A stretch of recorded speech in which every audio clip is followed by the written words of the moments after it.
I do realize that when you were on the moon, you had very little time for gazing upwards. But could you tell us something about what the sky actually looks like from the moon, the sun, the earth, the stars, if any, and so on?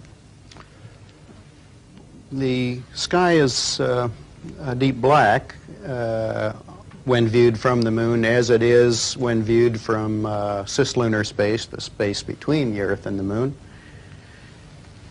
The Earth is the only visible object other than the sun that can be seen, although there have been some reports of seeing planets. I myself did not see planets from the surface, but I suspect they might be visible.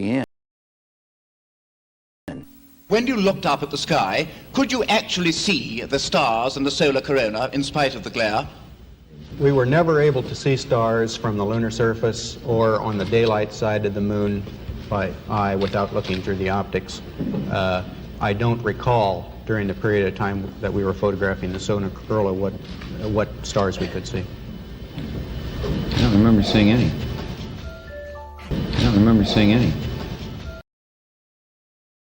In space, have you ever looked away from Earth into the black void?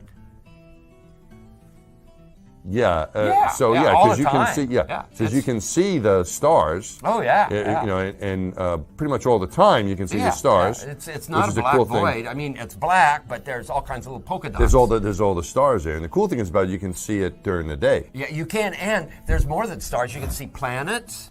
You can see moons. You see Magellan clouds of the you Milky Way see galaxy. the Magellanic Clouds. Magellanic. See, I just wanted the Magellan clouds. I didn't want to. When you get up on a clear night in Colorado, up in the mountains where there's no light and you can see all these stars, we'll multiply that by 1,000. That's what it's like in space. Since the moon has no atmosphere, then a daytime picture, if you're there in the daytime of the moon, you see a full night sky of stars, even with the sun in the sky.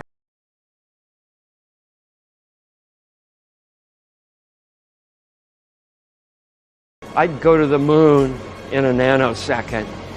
The problem is we don't have the technology to do that anymore. We used to, but we destroyed that technology, and it's a painful process to build it back again.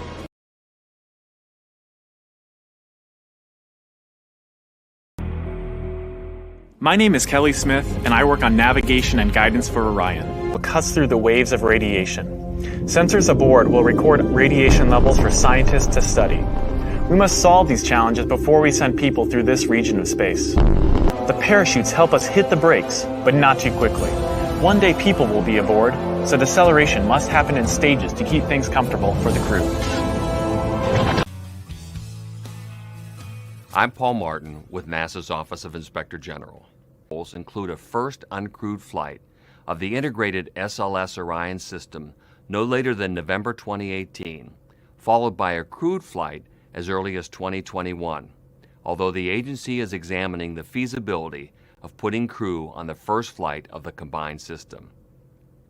In light of the enormous costs and challenges and the critical decisions that need to be made in the next several years, we examine NASA's plans for human exploration beyond low Earth orbit.